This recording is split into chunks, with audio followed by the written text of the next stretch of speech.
Bismillahirrahmanirrahim. Assalamualaikum warahmatullahi wabarakatuh. Halo guys, sebelumnya perkenalkan nama saya Muhammad Mitra Ramadan dari Digitech University dengan nomor induk mahasiswa 101241116. Nah guys, pada video kali ini saya akan menjelaskan tentang fungsi dari manajemen dan contoh nyatanya. Nah, contoh nyata yang saya ambil adalah dari pengalaman di lingkungan kerja saya dan usaha kecil saya.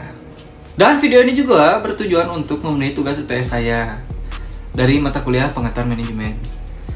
Serta juga pada kesempatan kali ini saya akan memaparkan materi dari pertemuan 1 sampai 7. Check it out. Nah guys, yang pertama ada pemahaman konsep dasar manajemen.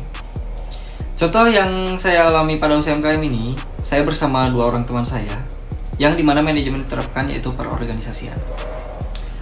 Saya membagi tugas untuk 2 orang teman saya, 1 orang pergi belanja untuk kebutuhan toko, 1 lagi untuk menulis bahan-bahan yang habis di toko atau yang kurang di toko itu.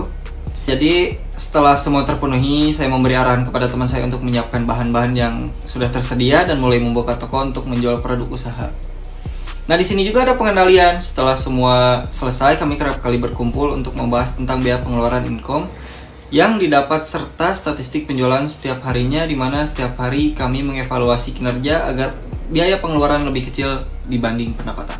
Nah yang selanjutnya perencanaan. Setelah evaluasi kinerja, kami akan membahas rencana yang dimana kami ingin menciptakan lapangan kerja bagi masyarakat luas. Untuk mencapainya, kami membutuhkan langkah-langkah yang tepat, antara lain itu data pasar yang relevan untuk menginformasikan data pasar dan merencanakan peluang yang lebih luas.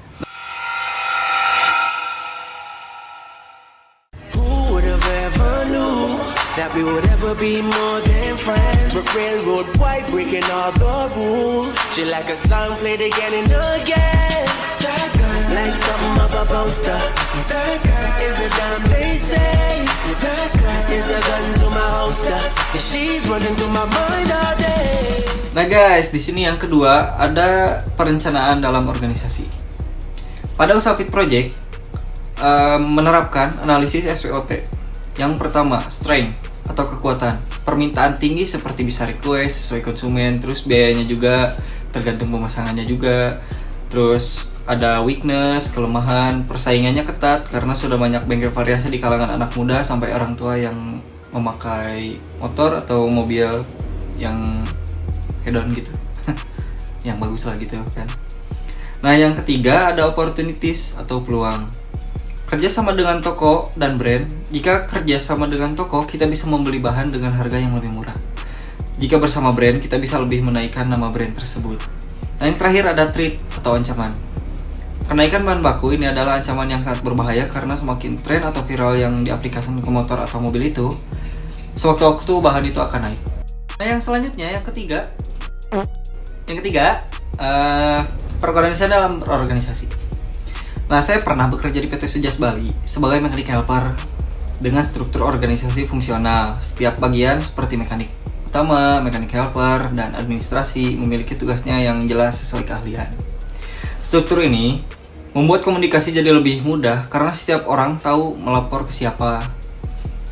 Sebagai mekanik helper, saya biasanya bekerja langsung dengan mekanik utama untuk menyiapkan alat dan membantu perbaikan alat berat atau alat produksi.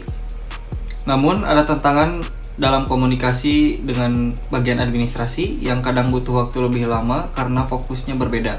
Meski begitu, dengan arahan yang jelas dari atasan, pekerjaan tetap bisa berjalan lancar.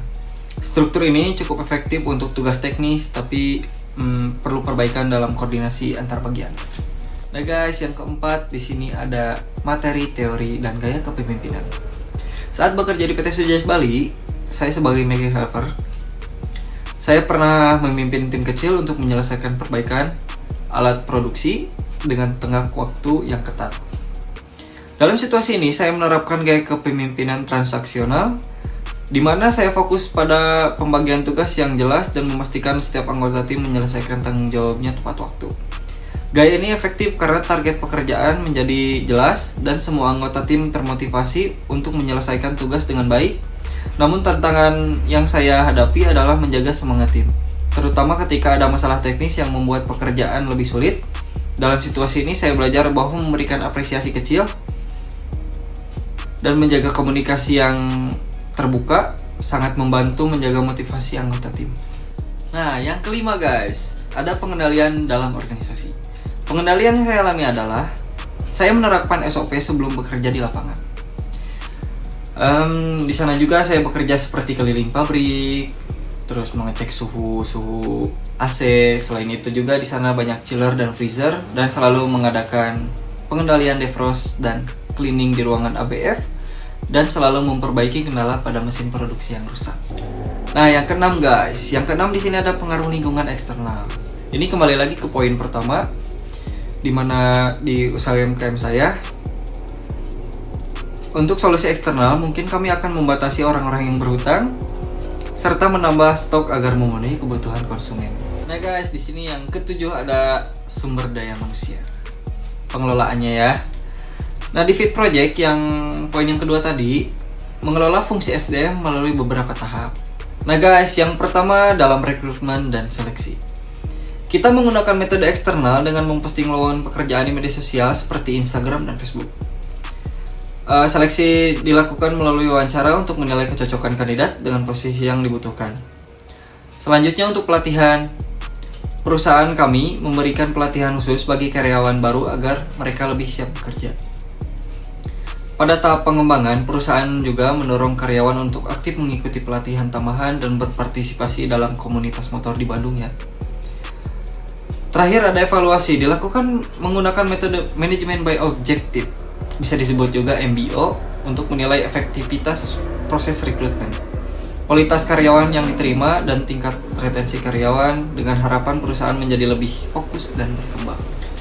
Baik, terima kasih yang sudah menonton sampai akhir. Sekian pemaparan materi yang saya sampaikan. Mohon maaf bila ada salah kata. Wassalamualaikum warahmatullahi wabarakatuh.